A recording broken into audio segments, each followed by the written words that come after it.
गांव की जिठानी। शांति अपने दो बेटों अर्नव और आरुष के साथ शांति से जीवन बिता रही थी। लेकिन शांति के पति सोहन से उसकी कभी कभार थोड़ी अनबन हो जाती थी।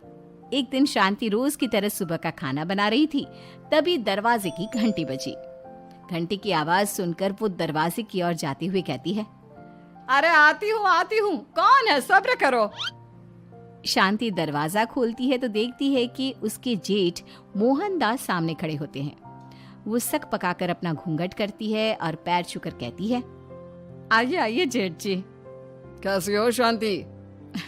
जी मैं तो बिल्कुल ठीक हूँ, सब आपकी मेहरबानी है भाई साहब। शांति और मोहनदास की बातें सुनकर शांति का पति सोहन और उसके दोनों बेटे बाहर आ जाते हैं। अरे भैया राम राम, कैसे हो आप? राम राम भाई।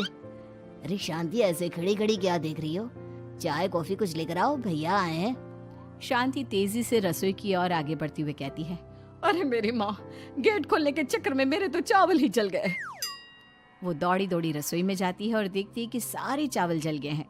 वो दोबारा चावल बनाने में लग जाती है। इतने में सोहन आवाज लगाता है, अरे शांति, तुम्हारे चावल का रोना खत्म हो गया हो तो चाय ले आओ। जी लाती हूँ अभी।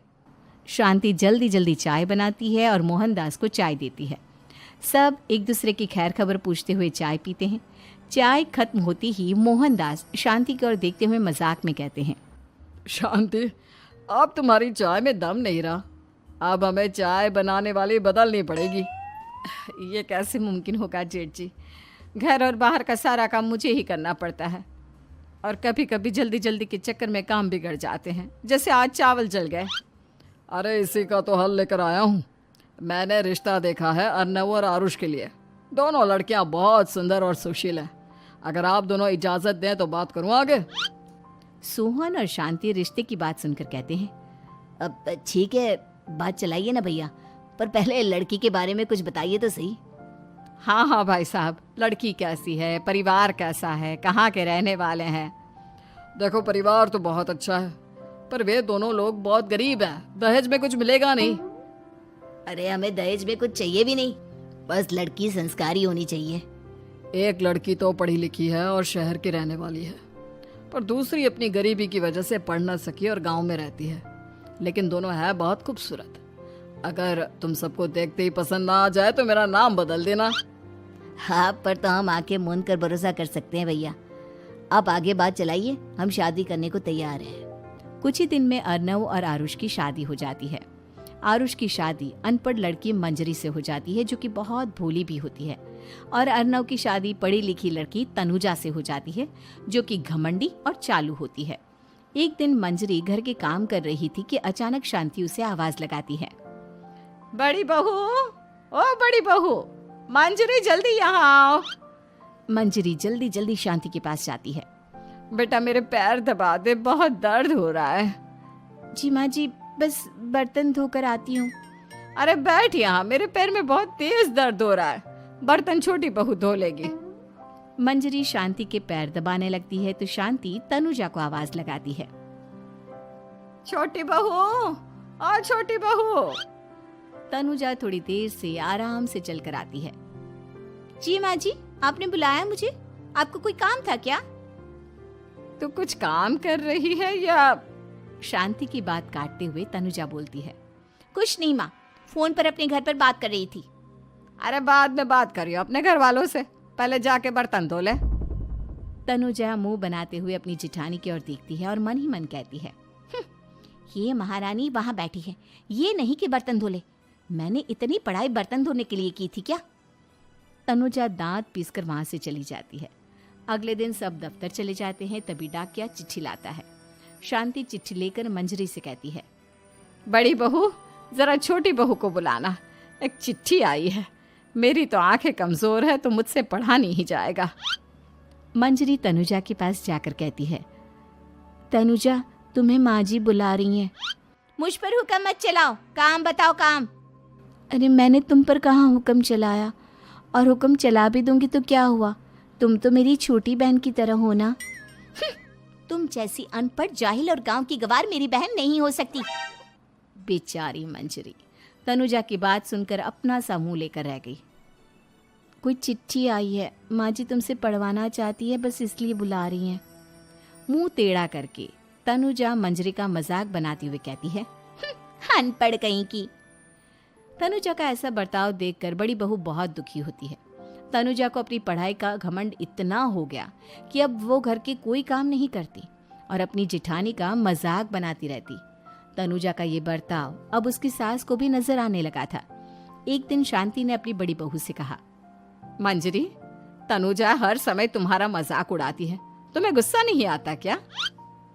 आता तो है माँ जी, लेकिन मैं क्या करूं? जब भी उसे कुछ बोलती हूँ वो और भी जली कटी बातें मुझे सुनाकर चली जाती है। मैं उसे अपनी छोटी बहन की तरह प्यार करती हूँ, लेकिन उसके दिल में मेरे लिए कोई इज्जत नहीं। बहू, तूने वो कहावत सुनी है, जुल्म करने वाले से ज्यादा जुल्म सहने वाला अपराधी होता है। मंजरी अपनी सास का इशारा समझ जाती है। वो अपनी देवरानी को सबक सिखाने की ठान लेती है और एक दिन शांति अपनी दोनों बहुओं के साथ बैठी थी तो शांति अपनी बड़ी बहू से पूछती है, अरे बहू, शाम होने को है, कुछ सोचा है क्या बनेगा खाने में? माँ जी, मेरे तो सर में बहुत दर्द है आज। मेरी प्यारी देवरानी ही कुछ अंग्रेजी खाना बनाकर खिलाएगी। सुना है पढ़े लिखे लोग अंग्रेजी खाना बहुत अच्छा बनाते हैं, क्यों तनुजा? इतना कहकर मंजरी अपनी सास की ओर देखकर मुस्कुरा दी। तनुजा अपनी तारीफ सुनकर बहुत खुश हो गई। इतने में शांति कहती है, ये तो सच बात है छोटी बहू, ये तो मैंने भी सुना है। हम भी पक गए हैं बड़ी बहू के हाथ का खाना खा खा कर। तनुजा, तुम्हारी माँ भी तो तुम्हारे खाने की बहुत तारीफ करती हैं। आज हमें भी खिला दो कुछ अच्छा सा बनाकर।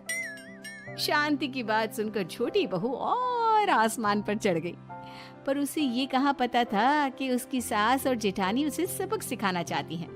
तनुजा अपनी तारीफ सुनकर खुश तो बहुत होती है, पर सोचने लगती है, मुझे तो कैसा भी खाना बनाना नहीं आता। अब मैं क्या करूंगी? अगर मैंने इनको सच बता दिया तो मेरी सारी इज्जत मिट्टी में मिल जाएगी। अरे छोटी बहू, क्या सोच रही हो? खिलाओगी ना अपने हाथ का अंग्रेजी खाना? छोटी बहू हाँ में सर हिला देती है। अचानक से उसके दिमाग में एक आइडिया आता है। मैं इंटरनेट से देखकर कुछ बना लेती हूँ, मेरी वाहवाही पूरे घर में हो जाएगी। मुझे कौन सा रोज रोज बनाना है। माँ जी, आज आप सबको ऐसा खाना खिलाऊंगी कि। इतने में शांति छोटी बहू की टांग खींचते हुए कहती है कि पता नहीं कैसा खाना खिलाओगी। ए ऊपर वाले, हमारी रक्षा करना। इतना बोलकर शांति और मंजरी दोनों जोर जोर से हंसने लगते हैं। अब तनुजा रसोई घर में चली जाती है और खाने की तैयारी करने लगती है, पर उसे रसोई घर की चीज़ों के बारे में तो कुछ नहीं पता।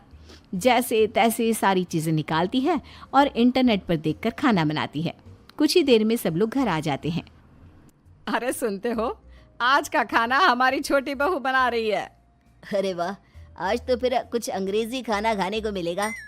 कुछ ही देर में खाना बन जाता है तो छोटी बहू सबका खाना लगा देती है। इतने में बड़ी बहू कहती है, क्या बात है देवरानी जी, आज तो बहुत अच्छी खुशबू आ रही है। ये बात तो सही कही बड़ी बहू तूने, खुशबू तो अच्छी है। ऐसी खुशबू तो मेरे खाने में भी नहीं आती। सब मिलकर छोटी बहू की बहुत तारीफ करते हैं और छोटी बहू 7वें आसमान पर बैठ जाती है। अब सभी खाना खाते हैं। जल्दी जल्दी दो, अब तो मुंह में पानी आ रहा है। हाँ, मुझसे भी नहीं रुका जा रहा। जैसे ही सोहन एक निवाला खाता है तो उसकी आंखों से पानी आने लगता है। ये देखकर शांति सोहन से पूछती है, क्या हुआ जी, खाना इतना अच्छा बना है कि आंखों से पानी आ गया? सोहन चुप रहता है और धीरे धीरे से खाना शुरू कर देता है। इतने में सोहन छोटी बहू से कहता है, बेटी तुम भी तो खाओ, तुम क्यों रुकी हो? खाना सच में बहुत अच्छा है। ये कहकर सोहन जोर से हंस देता है। फिर सब खाना खाने लगते हैं, लेकिन खाने में नमक और मिर्च तेज हो गई थी। तनुजा से कोई कुछ नहीं बोलता, बल्कि उसे भी खाने को कहते हैं। जैसे ही छोटी बहू खाना खाती है वो पानी पानी कहकर चिल्लाती है, पानी, इसमें तो पानी। ये खाना तो सच में इतना अच्छा बना है कि हमारे साथ साथ देवरानी जी भी इसके स्वाद को कभी नहीं भूल पाएंगी। सही कहा बहू। तनुजा को अपनी गलती का एहसास हुआ और उसने अपनी सास से कहा, माँ जी ये मेरी गलती नहीं है, इंटरनेट पर दिखाया था कि 4 चम्मच नमक और मिर्च डालने हैं। अब मंजरी को भी मौका मिल गया और उसने तनुजा पर तंज कसा। नाच न जाने आंगन टेढ़ा, हर जगह अपनी पढ़ाई दिखाती हो, दूसरों का मजाक उड़ाती हो। अब पता चला ना, हर चीज़ में पढ़ाई काम नहीं आती।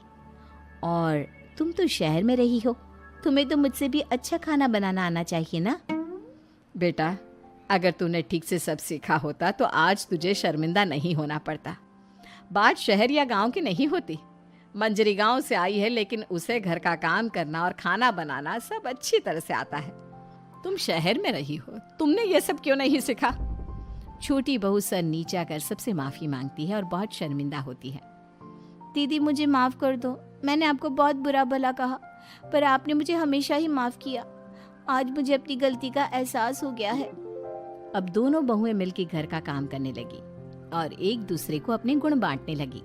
मंजरी ने अपनी देवरानी को खाना बनाना और घर का काम करना सिखाया, वहीं तनुजा ने भी अपनी जिठानी को पढ़ना लिखना सिखाया। शांति और सोहन ऐसी बहुएं पाकर बहुत खुश थे।